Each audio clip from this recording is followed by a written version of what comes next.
Welcome to Jurassic Park.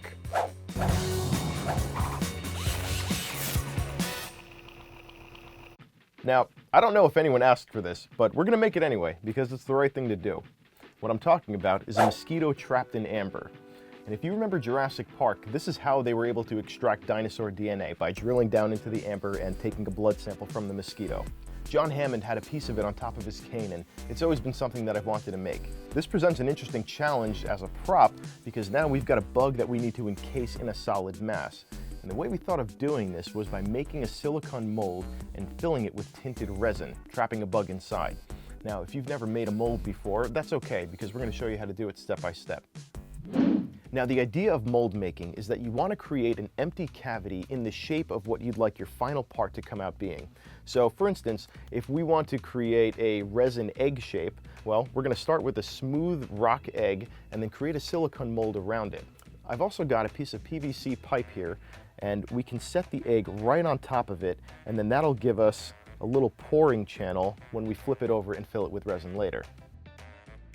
Now, when it comes to housings for your mold, you've certainly got a few options, but it makes it a little easier if you can find something plastic and about the same size as the part you're working with. So when I saw this empty sorbet canister on the counter, I did like a triple take, and I was like, oh, okay, this is perfect. What we'll do is we'll use the cap as our ground surface. We'll glue the part down right in the center. We'll cut off the bottom of the canister, and then we'll drop it down like a fence around this part. Hot glue the seam line in between those two, and then we can fill that up with silicone. So, optional step, but I actually like to do this, is pouring some water inside your mold, not only to check the seal, but we'll also be able to get an exact measurement for the volume of silicone that we want. Okay, no leaks, that's good. Now if we take our measuring cup,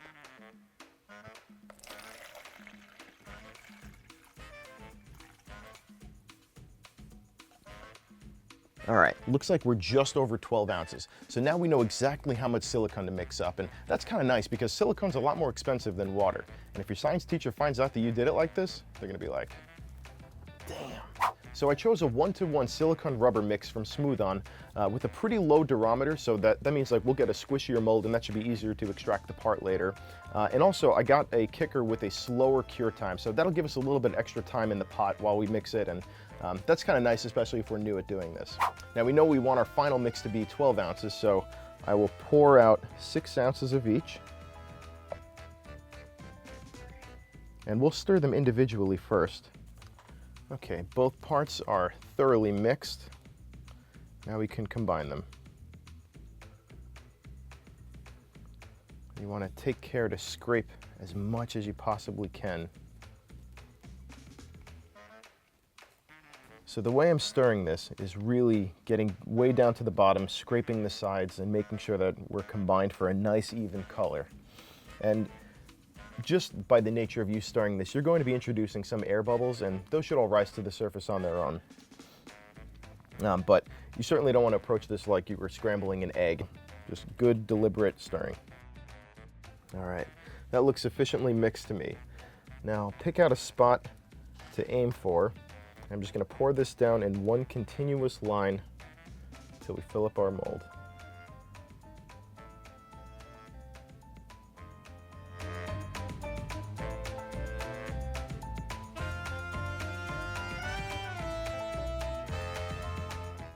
So that is nice and filled up, and we'll check back in 4 hours to release it. All right, I think this is all set up now. We can cut off all of the hot glue seams and we can release it from the sorbet cup. Notice I'm always cutting away from myself, because if that blade slips, I'd rather it go down into the mat than, into your hand. All right, that's the bottom of our PVC. Now, I think since we won't need this cup anymore, I can just cut this right off of the outside.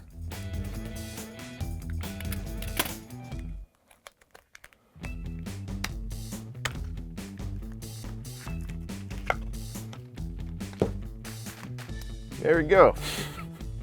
Now, since the egg in the PVC's roll is essentially done because we've created that cavity shape, you can try to pry off the PVC, and now what we're left with is the the problem of getting the egg out of here.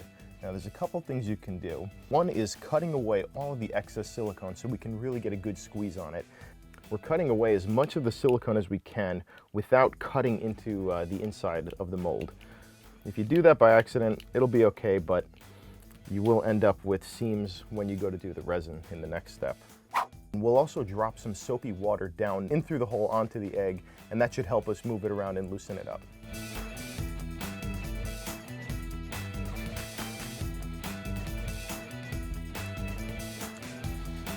There we go. So now that our silicone mold is ready to go, and before we get to mixing our resin, let's talk about bugs. Now, you are more than welcome to make a fake bug out of maybe some clay, and I've seen people use little bits of paper clip and plastic wings to make this, and that's totally fine, but I wanted to use a real bug. So I ordered a couple different specimens, all of different sizes and slightly different looks. So you'll see a mosquito, a crane fly, and a giant western crane fly. There was somebody selling these online for like $3 each. So, I mean, just order a few, see what works for you. Now, I think unfortunately the mosquito is going to be just a little bit too small for our purpose. You might see it in there, but it might just register like a little crack in the resin. And the giant western crane fly is probably too giant to actually even fit in the mold. But I think the one that's going to give us a really good look is the regular crane fly. It's like the Goldilocks of crane flies. Now the key is going to be getting the bug to stay right in the center of this, and that might be a little bit tricky, but the way I can imagine doing it is actually setting the mold at an angle and putting it right on the side that we conveniently cut. We're holding it at maybe a 40-degree angle from horizontal. We mix up our first batch of resin.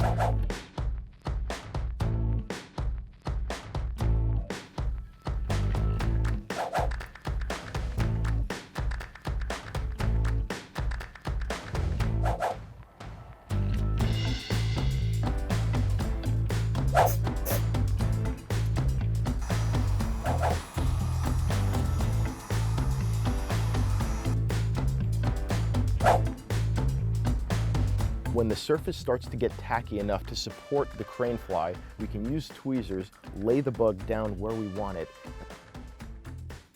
In a couple more minutes, mix up the second batch, pour that right on top of it, then we can let it cure for 24 hours upright. So while that resin egg is curing up there, I just wanted to show you a failure from the other night when I was trying this out. You know, I did the resin mix and everything was going fine, and then I was trying different ways to get all those little bubbles out. And one method I had read about was submerging your resin cup into a warm bath of water. So I tried that, and the bubbles certainly came out. And then when I went to pour it, it was like already a rock, and it got like really cloudy. So a good takeaway here is that more heat added to your resin mix will make it cure faster. So it's been 24 hours. We're back the next day, and we can try to get this out of the mold now.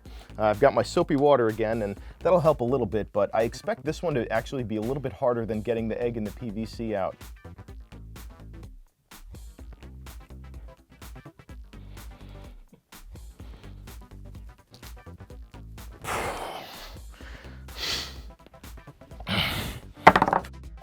All right, so even though I just dropped this on the floor, I don't think we sustained any damage, and you can see the crane fly suspended right inside. All right, to give the surface a little bit more clarity, we're gonna do some wet sanding with 600 grit, 1000 grit, and 2000 grit sandpaper.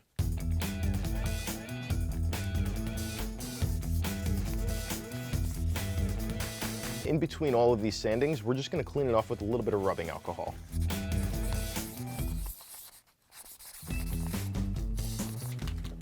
I'm hitting this now with a couple coats of clear gloss enamel. You want to keep these really, really light coats. Do it from a distance. If you don't have any of the fancy sandpapers, or maybe you don't want to use the crystal gloss enamel, you can also use a little bit of white toothpaste on a rag. That's really good in a pinch to polish this whole surface up. So in thinking of how to display the egg, you are certainly welcome to put it on top of a cane if you'd like, but I really just wanted something small to go on top of my desk. So I'm gonna sculpt just the top of John Hammond's vertebrae cane, and I've got a little bit of epoxy sculpt, and I think we can make it work. Just to help out with making a little custom seat for the egg, I've resurrected our old stone egg with the PVC, and we'll use that and press it right in.